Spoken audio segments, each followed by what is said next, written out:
നമ്മൾ പഠിക്കാൻ പോകുന്നത് ഹീറ്റിംഗ് എഫക്റ്റ് ഓഫ് ഇലക്ട്രിസിറ്റി, അതായത് വൈദ്യുതിയുടെ താപഫലത്തെക്കുറിച്ചാണ്. വീട്ടിൽ കുറച്ചു നേരം വൈദ്യുതോപകരണങ്ങൾ പ്രവർത്തിപ്പിച്ചാൽ അത് ചൂടാകുന്നതായിട്ട് കാണാം. TV, ബൾബ്, ഇങ്ങനെ ഏത് ഇലക്ട്രിക്കൽ അപ്ലയൻസ് എടുത്താലും കുറച്ചു നേരം പ്രവർത്തിപ്പിച്ചാൽ ചൂടാകും അല്ലേ? എന്തായിരിക്കും ഇതിനുള്ള കാരണം? ഇലക്ട്രിക്കൽ ഉപകരണങ്ങൾ, വയർ എന്നിവയിലൂടെ വൈദ്യുതി പ്രവഹിക്കുമ്പോൾ താപോർജ്ജം ഉണ്ടാകുന്നു. ഈ പ്രതിഭാസത്തെയാണ് നമ്മൾ ഹീറ്റിംഗ് എഫക്റ്റ് ഓഫ് ഇലക്ട്രിസിറ്റി അല്ലെങ്കിൽ വൈദ്യുതിയുടെ താപഫലം എന്ന് പറയുന്നത്. കണ്ടക്ടറിന്റെ പ്രതിരോധം കൂടുന്തോറും ഉൽപ്പാദിപ്പിക്കപ്പെടുന്ന താപം അല്ലെങ്കിൽ ഹീറ്റിന്റെ അളവും കൂടും. ഈ ചാപ്റ്ററിന്റെ തുടക്കത്തിൽ നമ്മൾ എന്താണ് വോൾട്ടേജ് എന്ന് പഠിച്ചിരുന്നു, ഓർക്കുന്നുണ്ടോ? ഇലക്ട്രിക് ഫീൽഡിലുള്ള ഒരു കണ്ടക്ടറിൽ ഒരു യൂണിറ്റ് ചാർജിന് മൂവ് ചെയ്യാൻ ആവശ്യമായ വർക്കിനെയാണ് നമ്മൾ പൊട്ടൻഷ്യൽ ഡിഫറൻസ് അല്ലെങ്കിൽ വോൾട്ടേജ് എന്ന് വിളിക്കുന്നത്. എന്താണ് വോൾട്ടേജ് കണ്ടുപിടിക്കാനുള്ള ഇക്വേഷൻ? V = W/Q. ഇതിൽ നിന്നും work done W = V × Q എന്ന് എഴുതാൻ പറ്റും അല്ലേ? ഇലക്ട്രിക് ഫീൽഡിലുള്ള ഒരു റെസിസ്റ്ററിൽ കൂടെ ചാർജ് മൂവ് ചെയ്യിക്കാൻ ആവശ്യമായ വർക്ക് ഹീറ്റ് അല്ലെങ്കിൽ താപോർജ്ജമായി പുറന്തള്ളപ്പെടുന്നു.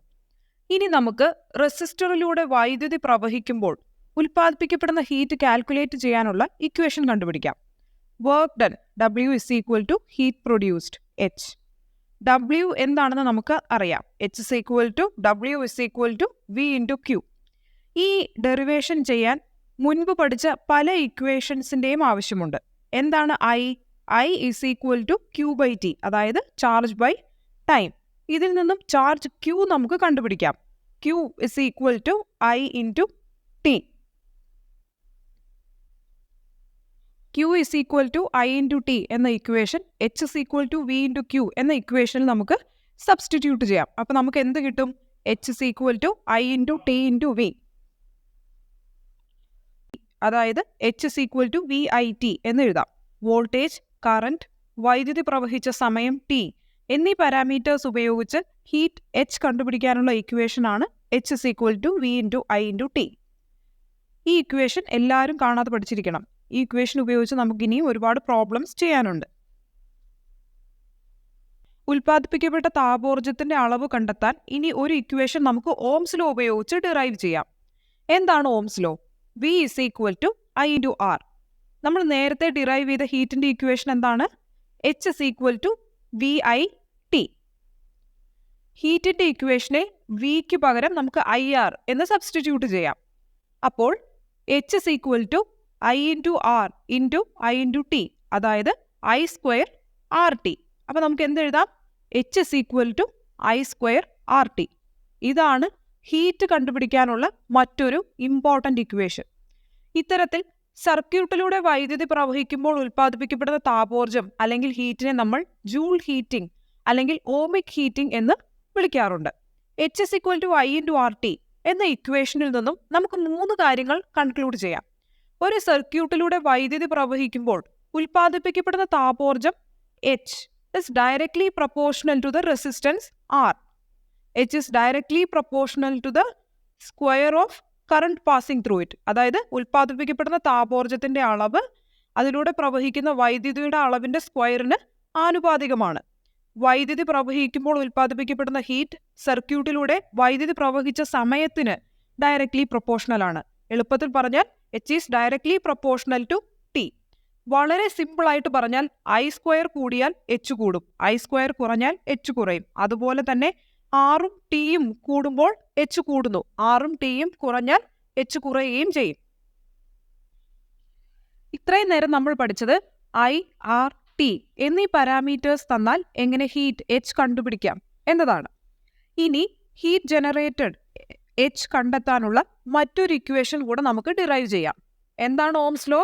I = V/R. ഈ H = V² T/R. കാരണം വൈദ്യുതി റെസിസ്റ്ററിലൂടെ കടന്നു പോകുമ്പോൾ ഉൽപ്പാദിപ്പിക്കപ്പെടുന്ന താപോർജ്ജത്തിന്റെ അളവ് കണ്ടെത്താൻ നമ്മൾ ഇതുവരെ 3 ഇക്വേഷൻസ് ഡിറൈവ് ചെയ്തു. എന്തൊക്കെയാണത്? ആദ്യം H = VIT, രണ്ടാമത് H = I² RT, മൂന്നാമത് H = V² T/R. ഇനി ഓരോ ഇക്വേഷൻ ഉപയോഗിച്ചും ഓരോ പ്രോബ്ലം നമുക്ക് ചെയ്തു നോക്കാം. അടുത്തതായി വൈദ്യുതിയുടെ താപഫലം നമ്മുടെ നിത്യജീവിതത്തെ എവിടെയൊക്കെ പ്രയോജനപ്പെടുത്തുന്നുണ്ട് എന്ന് നമുക്ക് നോക്കാം. അയൺ ബോക്സ്, ബ്രെഡ് ടോസ്റ്റ് ചെയ്യാൻ ഉപയോഗിക്കുന്ന ഇലക്ട്രിക് ടോസ്റ്റർ, വെള്ളം ചൂടാക്കാൻ ഉപയോഗിക്കുന്ന ഇലക്ട്രിക് ഹീറ്റർ, ഇലക്ട്രിക് കെറ്റിൽ തുടങ്ങിയ ഒരുപാട് ഉപകരണങ്ങൾ വൈദ്യുതിയുടെ ഹീറ്റിംഗ് എഫക്റ്റ് പ്രയോജനപ്പെടുത്തുന്നതാണ്. അടുത്തതായി നമുക്ക് പഠിക്കാനുള്ള ഒരു ഇമ്പോർട്ടൻറ്റ് ടോപ്പിക് എന്ന് പറയുന്നത് ഫ്യൂസ് വയർ ആണ്. നമ്മുടെ വീട്ടിൽ ഒരുപാട് ഇലക്ട്രിക് ഉപകരണങ്ങളുണ്ട്. ഓരോ ഇലക്ട്രിക് ഉപകരണത്തിനും വേണ്ട വൈദ്യുതിയുടെ അളവ് വ്യത്യസ്തമാണ്.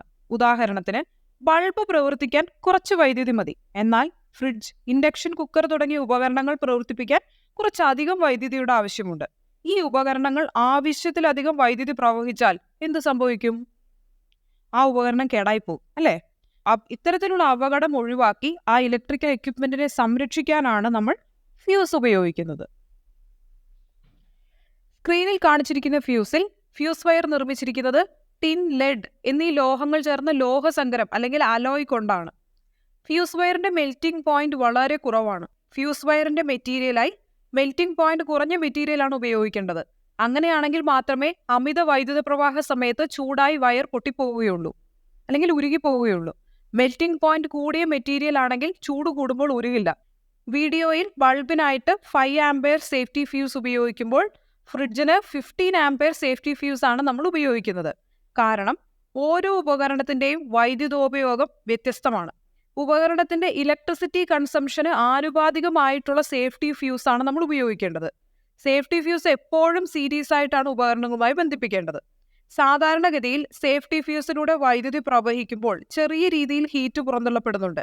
എന്നാൽ കറന്റ് ഫ്ലോ അനുവദനീയമായതിലും കൂടുമ്പോൾ സേഫ്റ്റി ഫ്യൂസിന്റെ ഹീറ്റ് ജനറേഷൻ വർദ്ധിക്കുകയും ഫ്യൂസ് വയറിൽ നിന്നും പുറന്തള്ളപ്പെടുന്ന ഹീറ്റിനേക്കാൾ അധികമായി ഹീറ്റ് ജനറേറ്റ് ചെയ്യപ്പെടുകയും ചെയ്യുന്നു. ഇപ്പോൾ ഇങ്ങനെ വന്നു കഴിഞ്ഞാൽ എന്ത് സംഭവിക്കും? കൂടുതൽ ഹീറ്റ് ജനറേറ്റ് ചെയ്ത് കഴിഞ്ഞാൽ എന്ത് സംഭവിക്കും? ഫ്യൂസ് വയർ ഉരുകിപ്പോകും. ഫ്യൂസ് വയർ ഉരുകിക്കഴിഞ്ഞാൽ സർക്യൂട്ട് ബ്രേക്ക് ആവും, കറണ്ട് ഫ്ലോ സ്റ്റോപ്പ് ആവുകയും ചെയ്യും. ഇങ്ങനെയാണ് സേഫ്റ്റി ഫ്യൂസ് അമിത വൈദ്യുത പ്രവാഹമുള്ള സമയത്ത് ഉപകരണങ്ങളെ സംരക്ഷിക്കുന്നത്. വളരെ സിമ്പിളായിട്ട് പറഞ്ഞാൽ, പെർമിറ്റഡ് ലിമിറ്റിനേക്കാൾ കറണ്ട് ഫ്ലോ കൂടി കഴിഞ്ഞു കഴിഞ്ഞാൽ സേഫ്റ്റി ഫ്യൂസിന് ഹീറ്റ് കൂടുകയും ആ സേഫ്റ്റി ഫ്യൂസ് മെറ്റീരിയൽ ഉരുകിപ്പോവുകയും ചെയ്യും. അങ്ങനെ ഉരുകിപ്പോയി കഴിഞ്ഞാൽ എന്താ പറ്റും? സർക്യൂട്ട് ബ്രേക്ക് ആയി പോകും, കറണ്ട് ഫ്ലോ നിന്നു പോകും. അങ്ങനെയാണ് ഈ ഉപകരണങ്ങൾ സംരക്ഷിക്കപ്പെടുന്നത്. ഈ വീഡിയോയിൽ കാണിച്ചിരിക്കുന്ന സേഫ്റ്റി ഫ്യൂസ് ഒരു പഴയ സേഫ്റ്റി ഫ്യൂസ് ആണ്. ഇന്ന് നമ്മുടെ വീടുകളിൽ ഇത്തരത്തിലുള്ള സേഫ്റ്റി ഫ്യൂസിന് പകരം MCB ആണ് ഉപയോഗിക്കുന്നത്. ഫ്യൂസ് ഒരു തവണ ഫ്യൂസ് വയർ ഉരുകിപ്പോയി കഴിഞ്ഞാൽ നമ്മൾ പിന്നെയും ഫ്യൂസ് വയർ കെട്ടണം. നിങ്ങൾ പണ്ട് ഇതൊക്കെ ചെയ്യുന്ന ചേച്ചിമാരും ചേട്ടന്മാരും അല്ലെങ്കിൽ കണ്ടിട്ടുണ്ടാവും. ഫ്യൂസ് ഉരുകി പോയി കഴിഞ്ഞു കഴിഞ്ഞാൽ ഉടനെ നമ്മളൊരു ഒരു ഫ്യൂസ് വയർ എടുത്ത് അതിലിങ്ങനെ കെട്ടിവെക്കുന്നത് കാണാം, അല്ലേ? പക്ഷെ ഇന്ന് MCB ആണ് കൂടുതൽ ഉപയോഗിക്കുന്നത്. MCBയുടെ ഏറ്റവും വലിയൊരു അഡ്വാൻറ്റേജ് എന്ന് പറഞ്ഞാൽ, MCBയിൽ ഈ അമിത വൈദ്യുത പ്രവാഹം മൂലം അമിത വൈദ്യുത പ്രവാഹ സമയത്ത് MCB ഡ്രിപ്പ് ആവുകയും സർക്യൂട്ടിലെ പ്രശ്നം പരിഹരിച്ച ശേഷം MCB സ്വിച്ച് പഴയതുപോലെ ആക്കാനും സാധിക്കും. ഈ ഫ്യൂസ് വയർ കെട്ടേണ്ട കാര്യമൊന്നും വരുന്നില്ല.